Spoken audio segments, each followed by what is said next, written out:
Our UK correspondent, Jonathan Sacerdoti, joins me now in our Tel Aviv studio. Jonathan, today, Theresa May's spokeswoman says the U.S. is still our most trusted ally. The offer of her state visit still has been accepted, and we're planning that. But really, is this spat, is it having real consequences in the relationship?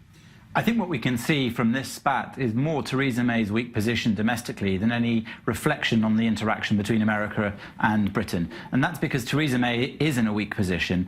She has no majority without the assistance of an informal coalition.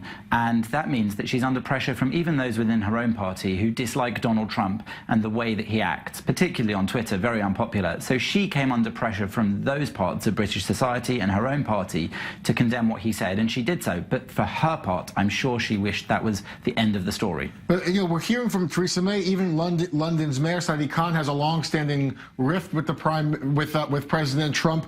The fact that Trump is retweeting the words of all people of Jada Franson, a convicted, someone who's convicted of hate crimes, is it making British lawmakers publicly rethink how they approach the Trump White House? There's a lot of pressure from people who dislike Donald Trump in the UK for Theresa May to cancel the state visit. Of course, that's not likely to happen. It's because he is the president of the USA. The USA is a strategic and strong ally of the UK, and thus a visit from the president is not something that's going to be cancelled over Twitter. That said, these tweets were ludicrous for Donald Trump to be putting out there, according to members of her own party, including Sajid Javid, who spoke out against it, a Muslim background member of parliament himself.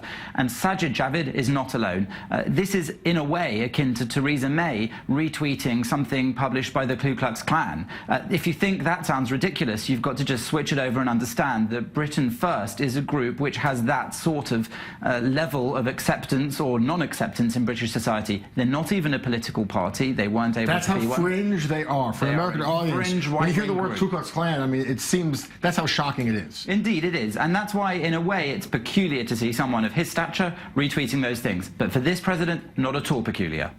Let me, last question real quick. The ADL, we heard that soundbite drawing a correlation between Trump's rhetoric and the rise in hate crimes in the U.S. A similar phenomenon exists in the U.K. Is there a rise as well? There's something of a culture of competitive victimhood going on around the world, and the UK is no exception to that. So it's hard to know whether hate crimes are truly increasing or whether we're more aware of them at the moment. The one last thing that's worth saying about all of this is that while Donald Trump's tweets were considered to be unacceptable by almost everybody, he is somehow tapping in on a concern that British society does have about Muslim extremism and fundamentalism and terrorism. And thus, the way he's spread the message may be unacceptable, but the point that he's making may be one that plays with the base in the UK as well as in the US. All right, Jonathan Sacerdoti, our UK correspondent in our studio, thanks so much for that analysis on this big story.